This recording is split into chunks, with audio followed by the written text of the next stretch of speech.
everybody, welcome back to my channel. My name is Lacey if you are new. If you've been with me a while, hey, how's it going? I hope you're having a great start to this spring. So today is kind of a farm chore day, so I thought I would take you guys along with me on a couple of little things. It's actually late at night, so this will probably begin again in the morning. We are planting some pumpkins tomorrow, so I'm super excited. I got a couple things out in the area that I want to do that with, ready to go, but for now, I'm going to scramble up a bunch of leftover eggs. So I'm going to turn this camera around. Okay, so what I've done is I've taken these extra eggs and I've washed and just thrown them in this pan. I threw in a little bit of olive oil so my pan doesn't get completely destroyed. It's on like pretty high heat so that it cooks fast. I'm gonna actually turn it down just a little bit.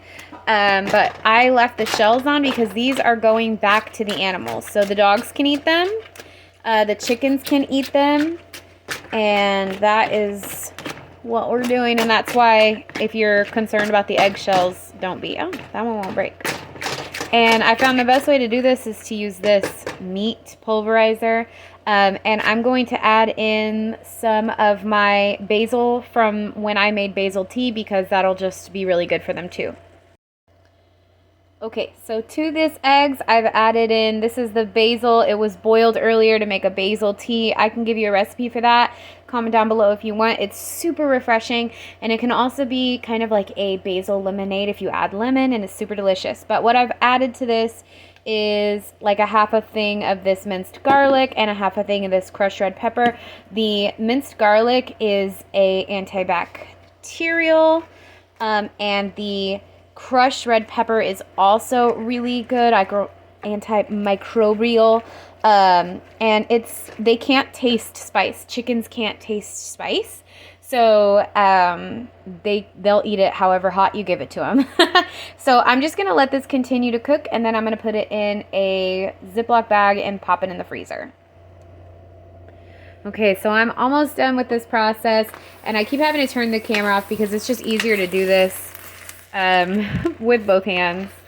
But I wanted to make a note that I left the shells in there because it becomes calcium for the chickens, and so it helps them lay stronger eggs when you feed their shells back to them. But the main thing is you don't want it to look like eggshells, so they have to be crunched up like really, really good, really good. So between the red pepper flake and the garlic, the egg is just all protein for them, and then the crushed shells, this is like it's like a superfood for them. So yeah, this is what I do when I have like an overabundance of eggs. Now if I had even more than this, which sometimes I have, we have a lot of chickens, I will make a batch for the dogs with nothing in it. So it's just protein. A lot of times, well, just about every day actually, and it doesn't matter if it burns, it's just for chickens, guys, like, don't worry about it. I just want these to be nice and dry. The good thing is though, what I was saying about the dogs is that I'll often just crack an egg right over the top of their food. Especially my older dog loves it. And it's good for their like skin and coat, and you can tell. I mean, she's 13 years old and she has gorgeous fur. So I feel like that, you know, the eggs contribute because she's been getting raw eggs for most of her life. So I'm gonna say that that's what it is, and you know, she's just an old mutt. She's so fantastic. Her name is Shania, and she is just a doll. But anyways, okay, so this is going to cool, and it's going to go in a freezer bag, and then I'm going to put it in the freezer so it'll last, but I'm going to feed them this week. So, yay, one chore done. Okay, so this was the other thing that I made today. So, I don't know if you can see this.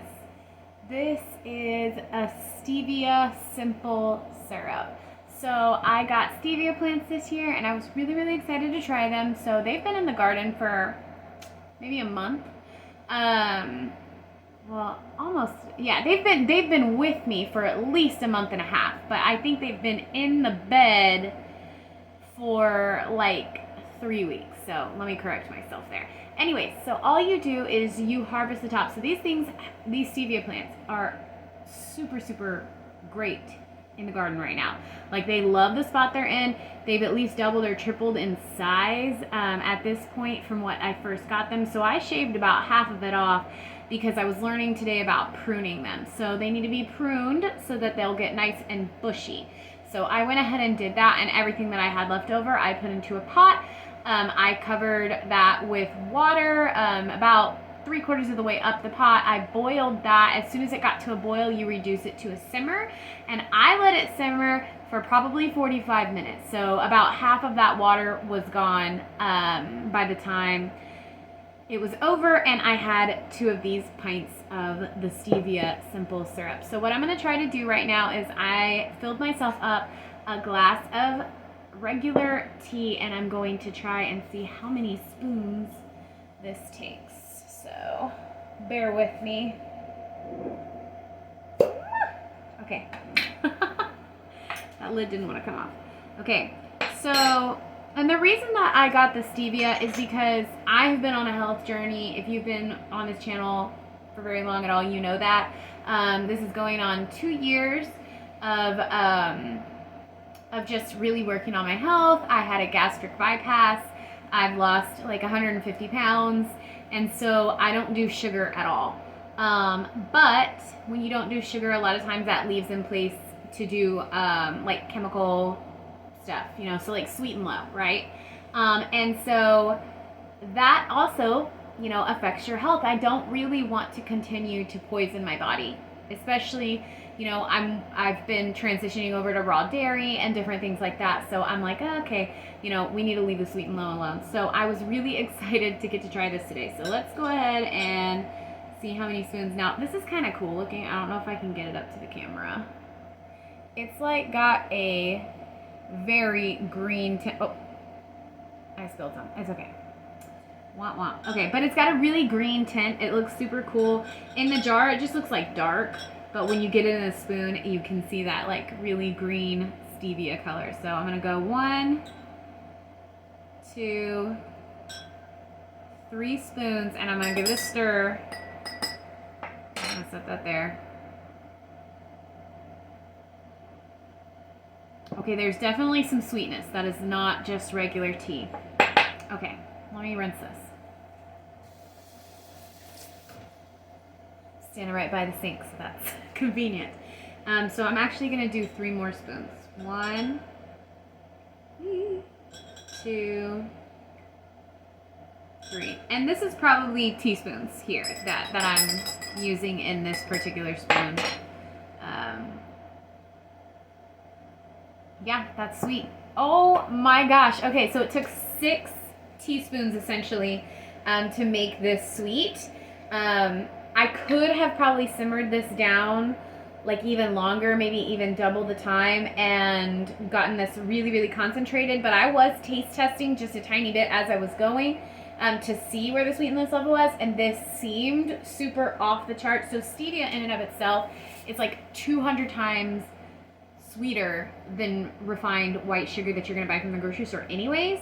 But when I get the stevia in the packet, I do not like the taste of that. So I wanted to do it on my own this way, along with the health benefits, but just also because like I don't like powdered stevia. So somebody had said, you know, if you do it and you make a syrup out of it, it's way, way different. And you can make this into an extract by putting vodka in it too.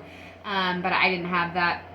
We don't really drink. I mean, I don't have a problem with it. I just don't really drink. But anyways, it worked, guys. I'm so excited. Okay, farm chore number 2 for the day was also a success. We've also cleaned out brooder boxes and flea sprayed for chickens. When the spring comes, it starts to really get out of hand where we live. We live in the sand, and so it's pretty rough with the little buggies. So I have an organic spray that we buy online, and you put it into one of those big sprayer mixer things, and you just spray it on them at night when they go in the coop. I close the little door so they can't get out. I spray them down really, really heavily, and it lasts for like 3 weeks. But then when we get into the hotter part of the summer, the fleas will die down a little bit. It's this like springtime where it's muggy, hot.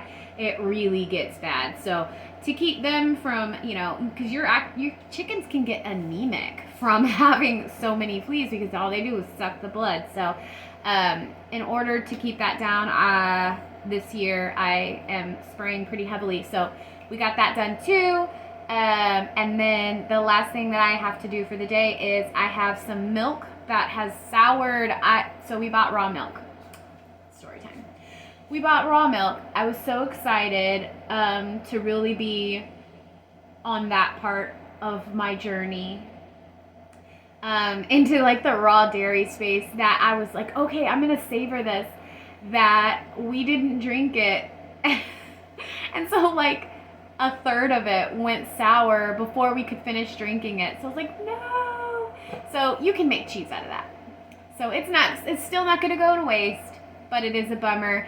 So I have to make another order for my dairy. Also, I will set you guys up with some information on that in a following video after I've used this service for a couple of times.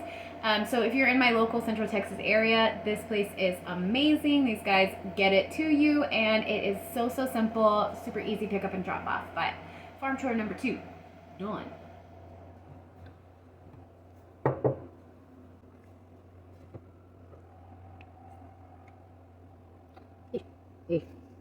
That's how it's gonna be. Well, good morning. Okay, so it's actually like 10 o'clock. It's an annoying morning on the farm. So we have a ton of predator pressure this year. I'm trying to alleviate that, but it is difficult. We've killed a coyote. Basically, I have to be up every morning at 4 o'clock to alleviate the problem to shoot them all. And that's not really what I want to do. I'd rather deter. But it killed our mama turkey this morning and like 5 babies. So I was able to catch 3 of the babies and put them away. So it's been a morning. My husband has already gone off to work now. I have to expand my brooder because there's way more birds in there than I need to have. And so I'm going to makeshift another one until I can fix the problem entirely. So for me, homesteading, farming, ranching, whatever you want to call it, has been like trial and error. And I always feel like it's error whenever something dies. So it kind of ticks me off. But a couple things that I've decided, all this to say. I've decided that we are not going to do turkeys anymore. The turkeys are really hard to keep contained. They fly really well. And we do heritage breeds, and so they are, they're flighty. Their instinct is survival, whereas if you get like a meat bird, they're not going to fly around. They don't move around too much, and they're easy to keep contained. So it's hard enough to keep them on our property. And then with the fact that the predators are so extreme right now, I don't know if it's this time of year or what, I can't keep them safe. And so I don't want to do them anymore. I think if I want to do turkeys, I will do meat birds and just have them you basically keep them for 6 months and then you harvest. So that's the plan. So I'm removing turkeys from the homestead. I'll probably keep my male because he's just a yard ornament. He doesn't even fly. He's super beautiful. He's a Royal Palm Tom turkey, and so I'm basically keeping him as a pet just for fun. He doesn't eat that much. He forages, so it's really almost free to keep him. And then so the turkeys that we have bred this year, I'll be raising those for meat, and I will be harvesting those in September is my decision, and then no more turkeys after that. But so we have farm chores today other than that. So I'm going to be building a brooder box. I'm not going to video that because it's just kind of makeshift, and if I was making a really good one, I'd probably be like, okay, here's how you do it. I can always show you guys in another video like how to do it. If you're curious about how to make a brooder box for turkeys or baby chicks, I can show you. But that's just secondary on my list today. But I am going to take you out with me to plant some pumpkin seeds, so I'm super excited. So I'm going to put my shoes on and get ready to head outside. It's super windy, so if I talk at all, it'll be through voiceover. So I'll see you outside. Before I go outside, I did want to show you the pumpkins that we will be planting this year. So I have these Jack B. Littles, and they're really small, super cute, and they're ready in 95 days, so those will be ready in just a few months. And then I got these for fun. They are a blue pumpkin, and these are good size. They're, I don't know, dinner plate maybe, a little bit wider, but these are really, really, really, really pretty, and I thought they would be fun. And then I have some that I don't have the package in front of me, but they are like carving pumpkins. So these are all just for fun, so I can decorate.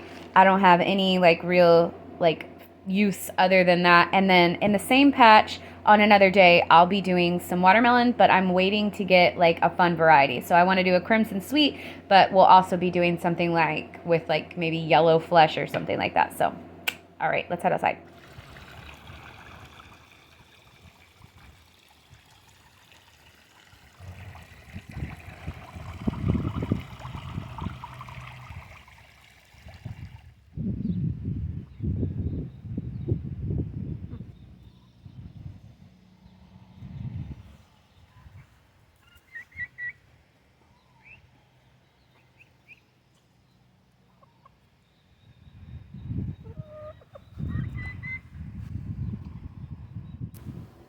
Okay, so this is the area that we're working with. This was the pig pen when we were raising our pigs. They have been in the freezer now for several months, and I figured this is just wasted space. So we're putting in a pumpkin/watermelon vining patch.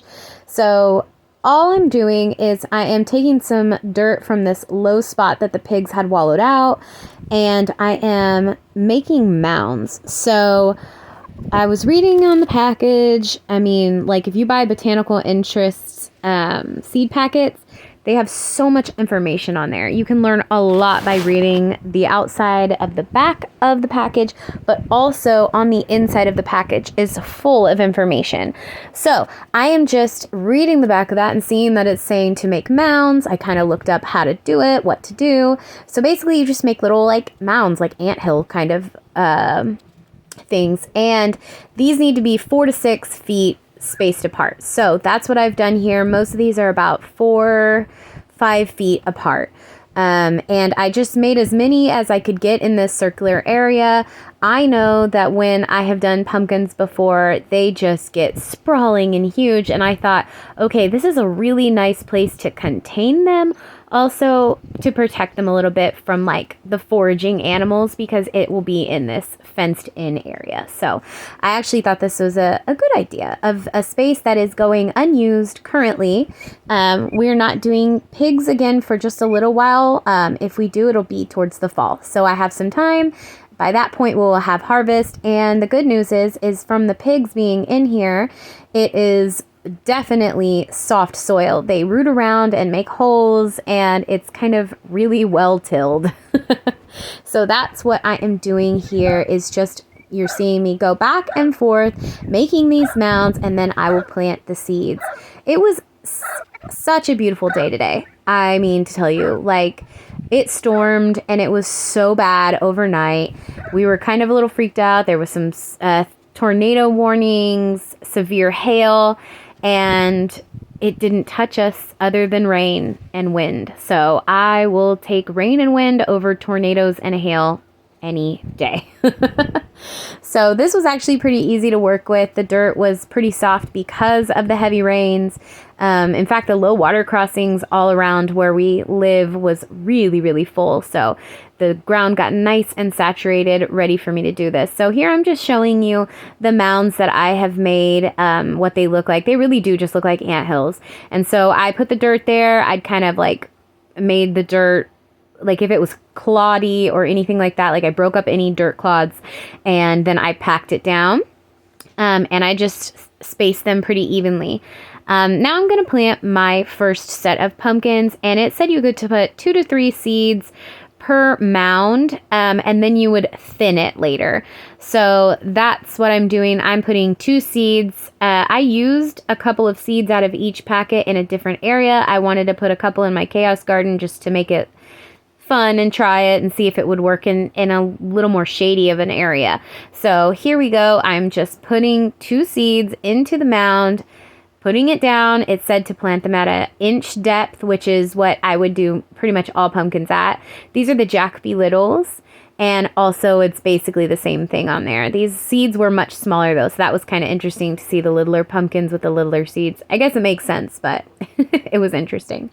And then once I got all of these planted, I saved several, probably 5 mounds for watermelons. And I'm just going to water these in, and that's it. Well, thank you guys so much for joining me for my farm tours today. Don't forget to subscribe and check out all my other garden tours.